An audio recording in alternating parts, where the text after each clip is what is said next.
Assalamualaikum warahmatullahi wabarakatuh. Halo teman-teman semuanya, bertemu lagi dengan channel YouTube saya, Jihan Fadilah. Di sini saya akan membahas salah satu novel angkatan Balai Pustaka yang berjudul Salah Asuhan karya Abdul Muiz. Nah, langsung saja kita masuk ke pembahasannya. Salah Asuhan ini merupakan novel masa awal tahun 1920-an karangan Abdul Muiz yang diterbitkan oleh Balai Pustaka. Novel ini diterbitkan pertama kali oleh Balai Pustaka pada tahun 1928 sampai dengan tahun 1995. Novel ini telah mengalami cetak ulang sebanyak 22 kali. Novel Salah Asuhan ini mempersoalkan percintaan pemuda bumi putra Indonesia yang bernama Hanafi dengan pemudi Prancis yang bernama Cory Duberse. Hanafi rela melepaskan semua atribut keindonesiaannya seperti melepaskan namanya sendiri, kasih sayang ibunya, adat istiadat Minangkabau, agamanya, dan terakhir tanah airnya, Indonesia. Hanafi mengubah namanya menjadi Christian Han.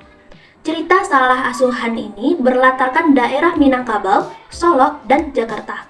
Latar adat dikontraskan antara adat Minangkabau dan adat orang Belanda. Tokoh-tokoh yang mendukung cerita ini adalah Hanafi, Cory Duberse, Rapiah, Mariam, ibu Hanafi, dan Tuan Duberse, ayah Cory. Novel Salah Asuhan ini mendapat tanggapan orang dari tahun ke tahun. Tanggapan tersebut datang dari berbagai pihak, terutama dari para kritikus sastra kita.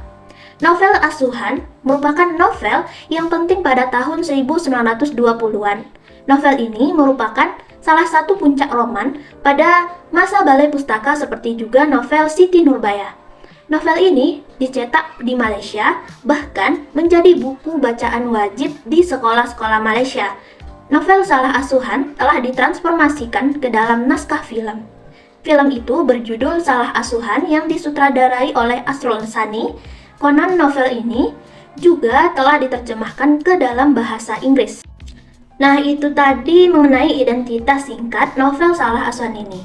Langsung saja kita bahas mengenai gaya bahasa dan amanat yang terdapat dalam novel ini. Yang pertama, gaya bahasa.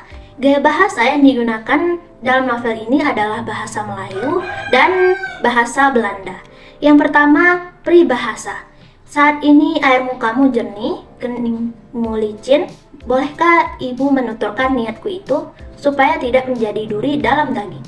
Halaman 25, paragraf ketiga. Yang kedua ada majas hiperbola yang terdapat dalam novel ini, yaitu sesungguhnya tiadalah berdusta apabila ia berkata sakit kepala karena sebenarnya lah kepalanya bagai dipalu. Yang terdapat dalam novel ini halaman 47 paragraf kedua. Yang ketiga ada majas perbandingan atau perumpamaan, yang mana dalam novel ini terdapat yaitu bukannya ia segera menutup keran bensin, tetapi ia berikhtiar meniup api yang sudah menjilat-jilat itu dari lampu. Yang terdapat dalam novel ini yaitu halaman 53 paragraf ke-6. Yang keempat ada majas asosiasi. Contoh kalimatnya, sebagai ditembak petir halilintar, demikianlah terkejutnya pemuda yang sedang berkasih-kasihan itu. Yang kelima ada majas litotes. Contoh kalimatnya, supaya ibu orang kampung Toto ini. Dan yang keenam ada majas metafora. Contoh kalimatnya yaitu, tapi kesenanganku sudah terganggu karena menaruh intan yang belum digosok itu. Setelah kita membahas gaya bahasa, sekarang kita akan membahas amanat yang terdapat dalam novel ini. Yang pertama, amanatnya ialah kita harus mampu menghormati budaya orang lain atau bangsa lain.